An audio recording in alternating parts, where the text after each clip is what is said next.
Good morning student. हम लोग आज अपना अकाउंट का दोबारा से न्यूमेरिकल स्टार्ट करेंगे, एडमिशन ऑफ ए पार्टनर।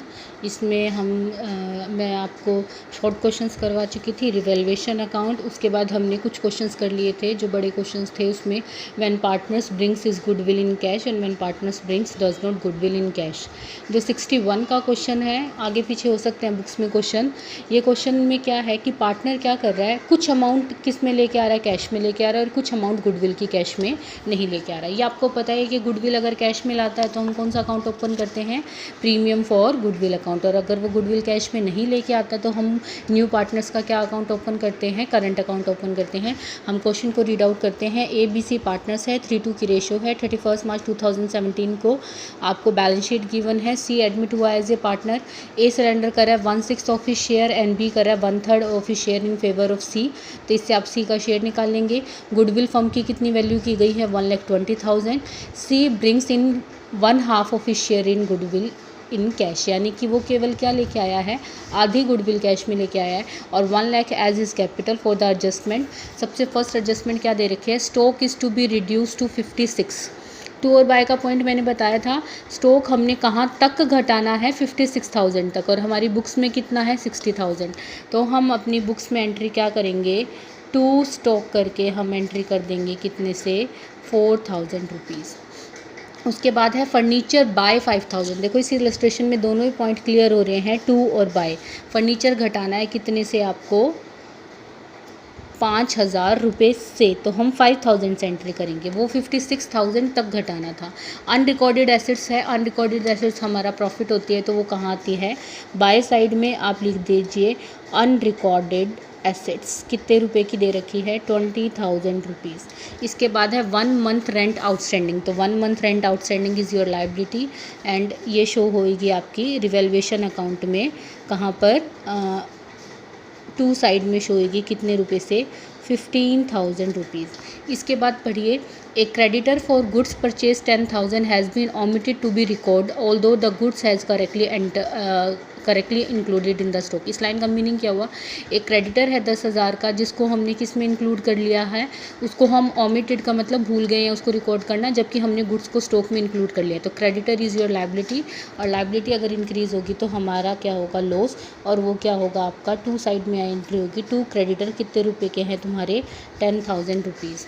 इसके बाद आपकी है entry, insurance premium amounted to ₹8,000 was debited to P&L account, of which 2,000 is related to the period after 31 March.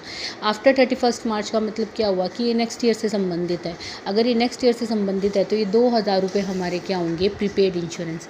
Prepaid insurance है तो आपके क्या आएंगे, बाय साइड में आएंगे, बाय प्रीपेड इंश्योरेंस। कितने रुपये से एंट्री हो जाएगी आपकी, 2,000 से। 8,000 का आपको कुछ भी नहीं करना है। अब आप क्या करिए, इसका लॉस ऑफ प्रॉफिट कैलकुलेट कीजिए। 25, 5, 30 और 34,000 यहाँ का टोटल है, वहाँ का टोटल है आपका 22,000। तो 12,000 का क्या हो गया है, लॉस हो गया है। और इस 12,000 के लॉस को किस में बांट दिया जाएगा, A और B में बांट दिया जाएगा, between in their profit sharing ratio. ठीक है। अब इसके बाद हमें क्या बनाना है, revaluation partners capital account. Partners capital account में सबसे पहले क्या लिखते हो, बाय बैलेंस ब्रोक डाउन।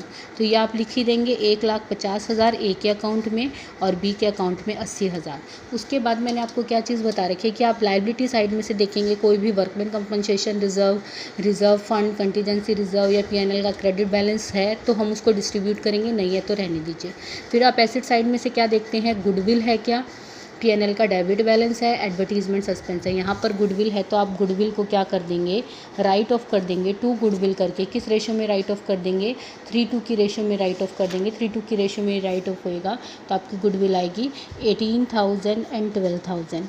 इसके बाद आप इसको क्या दे देंगे, रिवेल्वेशन का लॉस। रिवेल्वेशन का लॉस कितना है दोनों पार्टनर्स का, 7,200, 4,800। यहाँ तक पुरानी पार्टनरशिप का काम हो गया कंप्लीट। अब नया पार्टनर जो आया है C, वो क्या लेके आया है, अपने साथ कैपिटल लेके आया है बाय बैंक करके, कितने रुपए की, 1 लाख रुपीज़ की। लेकिन जो गुडविल है वो क्या लेके आया है, गुडविल वो 2 हिस्सों में लेके आया है।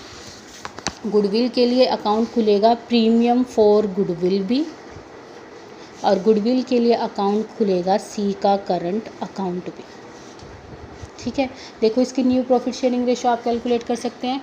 ए सरेंडर कर रहा है 1/6 of his share in favour of C, तो वो कितना कर रहा है 110। बी कर रहा है 1/3 of 2/5 of his share in favour of C, तो इनकी सेक्रीफाइस रेशो आ जाएगी 3 और न्यू रेशो आ जाएगी 15:8 7। ये तो आप कैलकुलेट कर सकते हैं क्योंकि मैंने आपको न्यू प्रॉफिट शेयरिंग रेशो में कैलकुलेट करना बता रखा है। तो हमारी पूरी फर्म की गुडविल कितनी निकल रही है बता रखी है 1,20,000। उसमें सी का शेयर कितना निकल रहा है 7/30। 7/30 के अकॉर्डिंग उसकी कितनी आ जाएगी गुडविल 28,000। तो देखो 28,000 सी का शेयर आया गुडविल का। अब क्या बता रखा है कि 28,000 में से 14,000 तो वो कैश में लेके आया है और 14,000 वो कैश में नहीं लेके आया है। हमारी जो रेशो बटी है वो क्या बटी है आपकी 3:4। जो सेक्रीफाइस रेशो आई है वो क्या आई है आपकी 3:4। तो इस 14,000 को किस में बांट दो 3:4 में, तो आपका क्या आ जाएगा 6,000 और 8,000। तो देखिए हम इसकी एंट्री क्या करेंगे, जो कैश लेके आता है उसके लिए क्या एंट्री करते हो by premium for goodwill account. Cash लेके आया उसके लिए तो होगी 6,000 और 8,000, और जो वो कैश नहीं लेके आया उसके लिए हम क्या खोल देंगे सी का करंट अकाउंट। कितना 6,000 8,000। ठीक है, समझ में आ गई दोनों एंट्री। इससे आपके दोनों क्वेश्चन रिपीट हो गए पिछले वाले।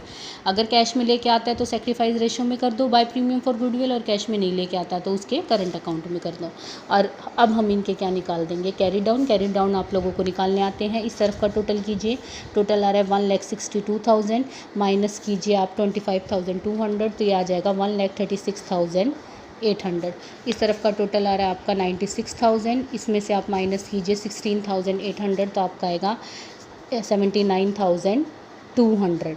ठीक है, यहाँ का टोटल 1 लाख और यहाँ का टोटल भी क्या आ जाएगा 1 लाख रुपीज़। ठीक है, इसके बाद अब आपको बनानी है बैलेंस शीट। बैलेंस शीट बनाने का क्या तरीका है, सेम बैलेंस शीट किसी क्वेश्चन में चेंज नहीं होती। क्या क्रेडिटर चेंज हुए हैं, हाँ क्रेडिटर चेंज हुए, क्योंकि क्रेडिटर 10,000 आपने इंक्रीज़ करे हैं, तो अब क्रेडिटर जो लिखोगे वो कितने के लिखोगे 80,000 के।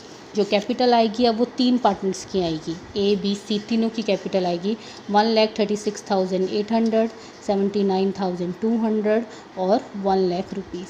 एक आउटस्टैंडिंग रेंट की आपकी लायबिलिटी इंक्रीज़ हुई थी कितने रुपए की 15,000 रुपये की, उसको भी आप इंक्लूड करेंगे। ठीक है, एसेट साइड में से देखिए बैंक आपको बता रखा है कितने रुपए का 40,000 का। 1 लाख रुपए वो किसके लेके आया था, अपनी कैपिटल के लेके आया था, और 14,000 किसके लेके आया था, गुडविल के लेके आया था। तो अब बैंक हो गया 1,54,000 का। ठीक है, डेटर में कोई भी चेंज नहीं हुआ तो डेटर को एज इट इज़ लिख दो कितना 1,20,000 रुपीज़। स्टॉक आपको कहा था रिड्यूस हो जाएगा कितना 56,000, तो अब जो न्यू बैलेंस शीट में स्टॉक दिखाओगे वो 56,000 का दिखाओगे।